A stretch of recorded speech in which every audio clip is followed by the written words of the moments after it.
ബായോ നമുക്ക് ചെട്ടികുളങ്ങര അമ്പലത്തിൽ പോവാം.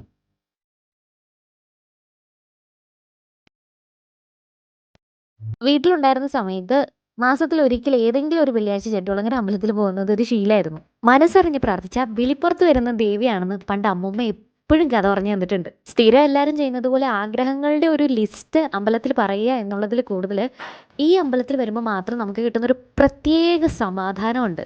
അതുകൊണ്ട് എപ്പോഴൊക്കെ മനസ്സിന് ബുദ്ധിമുട്ട് തോന്നുന്നോ അപ്പോൾ നേരെ ചെട്ടികുളങ്ങരയ്ക്ക് പോകും. ഇവിടെ ദേവിയെ വന്ന് കണ്ട് തൊഴുത് തിരിച്ചു പോകുമ്പോൾ എല്ലാം ശരിയാവും എന്ന് നമുക്ക് വരുന്ന ആ ഒരു വിശ്വാസം ഉണ്ടല്ലോ, അത് മാത്രം മതി അസറ്റായിട്ട്.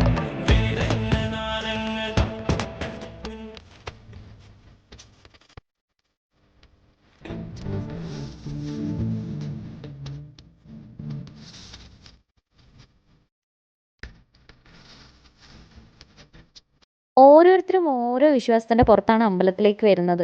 പക്ഷെ ഞാൻ അമ്പലത്തിൽ വരുന്നത് മിക്കപ്പോഴും ദേവിയെ കണ്ട് തൊഴുത് കഴിയുമ്പോൾ കിട്ടുന്ന ആ മനസ്സമാധാനത്തിന് വേണ്ടിയിട്ടാണ്. അല്ലെങ്കിൽ ലൈഫിലൊരു പോസിറ്റിവിറ്റി, ഒരു വെളിച്ചം ഇതൊക്കെ വേണം എന്ന് തോന്നുന്ന സമയത്താണ്.